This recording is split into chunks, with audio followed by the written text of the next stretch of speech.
북한 도발에 대응해서 쐈던 미사일이 추락하는 사고가 났던 강릉 공군부대 내부 현장이 처음으로 공개가 됐습니다. 민주당의 국방위원들이 두 차례 시도 끝에 들어간 건데요. 군은 부대 골프장에 미사일 탄두가 떨어졌다고 발표했는데 탄두가 아닌 추진체는 기름이 저장된 유류고 한가운데 떨어졌던 것으로 추가로 확인됐습니다. 네, 현장 방문했던 국회 국방위 야당 간사죠. 김병주 의원 전화로 연결돼 있습니다. 의원님 나와 계십니까? 네, 안녕하세요. 김병주입니다. 네, 연결 감사드리고요. 강릉 낙탄 현장 얘기 들어보기 전에 국방위 간사시니까요. 오늘 속보 먼저 잠시 여쭤보겠습니다. 북한이 어제 장거리 순항미사일을 발사했다고 발표했는데 혹시 우리 군 당국이 포착을 한 걸까요? 보고 받으셨습니까? 네, 보고는 못 받았지만 합참에 확인했더니 합참에서는 확인한 걸로 했다고 합니다. 그런데 이제 공개는 하지 않은 것이죠. 예, 그렇군요. 또 이와 관련해서 뭐 추가로 정보를 확인해 주시면 전해 주시기를 부탁드리고요.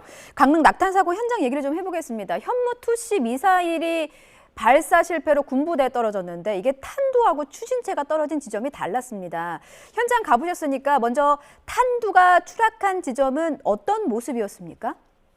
탄두는 떨어진 지점이 발사 지점으로부터 1km 후방 지역이었고요. 골프장 옆에 떨어졌는데 한 10m 정도 큰 홈이 파져 있었습니다. 그러니까 탄두가 떨어지면서 한 10m 밀려서 이렇게 됐던 걸로 보이고 저 깊이가 한 1m 정도 또 폭도 한 1.5m 정도의 아주 큰 홈이 파져져 있었습니다.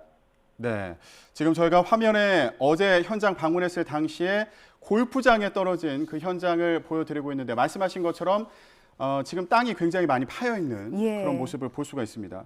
그런데 어제 현장 방문에서 이전에 알려지지 않았던 사실이 추가로 드러났습니다.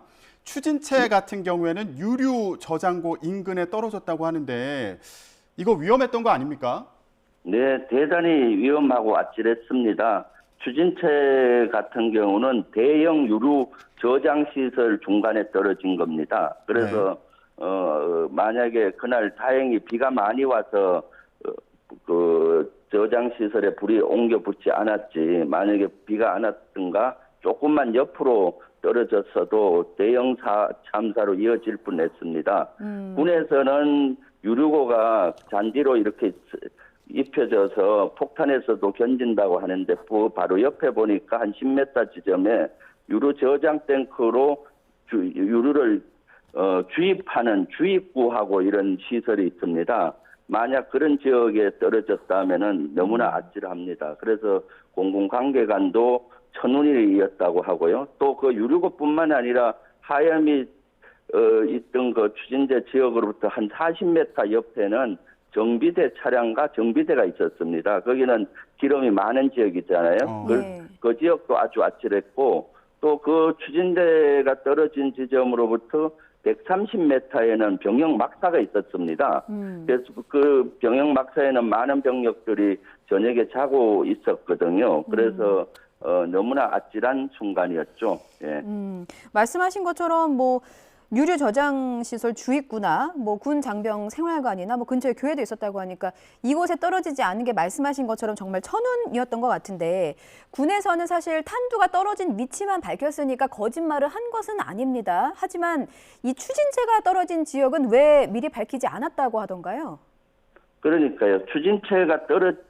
탄두가 떨어진 지점도 사실은 거기로부터 민가가 한 800m 떨어져 있어서 큰 문제가 없다라는 식으로 얘기했는데 탄두가 떨어진 지점으로부터 300m 정도 지역에 교회와 병영 막사 이런 시설이 많이 있었습니다. 그래서 병영 막사나 이런 것들을 숨겼던 것이고요.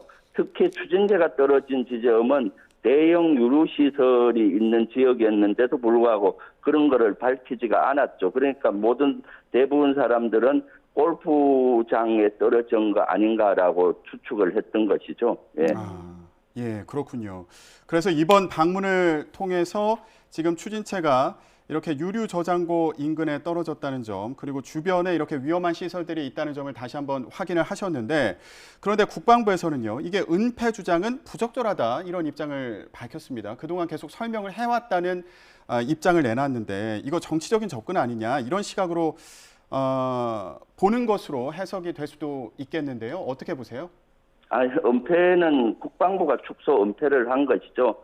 이런 것들을 정확히 알려줘야 되는데 추진대 같은 경우는 대형 유류고 안에 떨어진 이런 사항들을 은폐를 한 것입니다. 그리고 거기로부터 병영박사라든가 정비대라든가 교회라든가 군시설에 있었다는 것을 군은 은폐한 것이죠. 그래서 민주당에서 실제 지난주 금요일 날 7일 날 거기를 조사하러 갔을 때 막았던 이유가 그때 이해가 안 가더라고요. 페어웨이, 골프장 페어웨이는 일반인들도 가는 지역인데 왜 막을까 했었는데 어제 가보니까 대형 유류시설 안에 그런 게 떨어지고 군시설 가까이에 있었기 때문에 그때 막지 않았나 하는 걸 확신할 수가 있었습니다. 그러니까 군은 실제 그런 것들을 은폐해 놓고도 마치 군은 제대로 밝혔다라고 얘기를 한 것이죠. 또 하나는 거기 대형 유류고 지역에 보니까 포크레인이 불난 지역에 들어가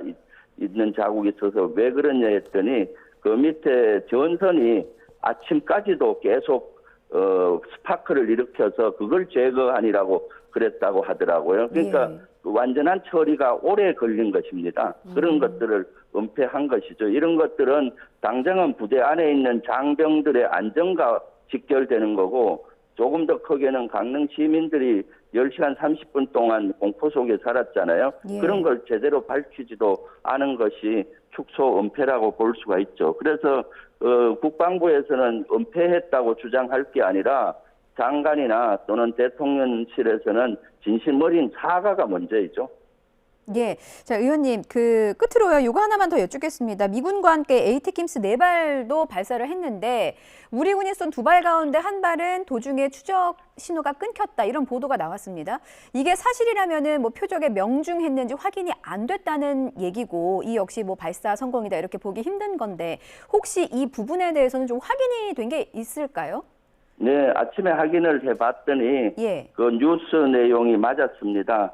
4발 중 한 발은 우리 한국군이 쏜 거는 에이티킴스 2발인데 한 발은 날아가다가 한 3분의 2 지점에서 신호가 끊겼습니다. 그러니까 이것은 명중을 했는지 안 했는지 불확실한 것이죠. 이 신호 자체는 사실은 가끔씩 끊길 수는 있습니다. 이 자체는. 그런데 이중적으로 최종적으로 확인을 해야 되기 때문에 우리 이지스함이라든가 이런 걸 띄워서 미사일 개선을 끝까지 추적해야 되는데 이런 시스템을 갖추지 않고 사격을 한 것으로 보여집니다. 그러니까 대단히 군은 안보 불감증에 걸려 있다고 보여지는 것이죠. 예. 의원님, 앞으로 이와 관련해서 어떤 계획 갖고 계신지도 궁금하고요. 그리고 저희가 앞서서 여쭤봤던 그 북한의 장거리 순항미사일 발사 관련해서 군 당국에서도 포착을 한 것으로 확인했다고 말씀하셨는데 군 당국에서 왜 당시에는 발표를 안 했는지 그리고 추가적으로 들은 내용이 보고받은 내용이 있으신지 궁금한데요.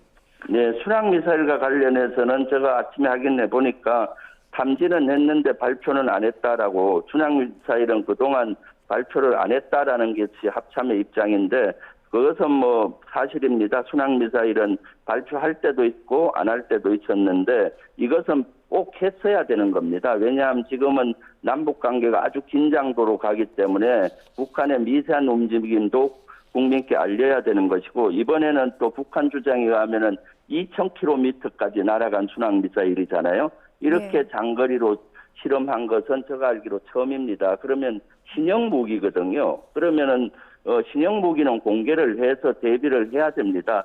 지난번에 안보실에 김성한 안보실장도 신형 무기인 경우는 NSC를 열어야 된다라고 얘기한 적이 있었거든요. 그러니까 이런 남북한의 긴장이 올라가는 것에 대해서 아직도 대통령 안보실이나 군은 아니란 태도로 이런 걸 보지 않느냐. 또 명명백백히 이런 것은 국민께 공개를 하고 대비책을 같이 세워가야 되는데 그러한 노력이 부족한 것이 너무나 아쉽습니다.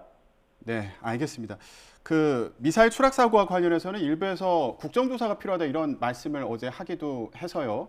관련해서는 어떤 계획 갖고 계신지 간단히 마지막으로 설명 부탁드립니다. 네, 이것은 우리 더불어민주당 차원에서와 국방위 차원에서 이것은 다시 원점에서 한번 조사를 다시 해야 될 거라고 보고요. 또 후속 조치를 철저히 하고 관련자에 대한 필요하면 책임이 있다면 책임도 물어야 될 걸로 보입니다. 당 차원에서 어떻게 할지는 오늘 좀 당 지도부와 의견을 나눌 예정입니다. 예, 알겠습니다. 어제 미사일 추락 사고가 발생했던 현장을 찾았던 국회 국방위 야당 간사인 민주당의 김병주 의원과 함께 얘기 나눴습니다. 의원님, 오늘 말씀 고맙습니다. 네, 감사합니다.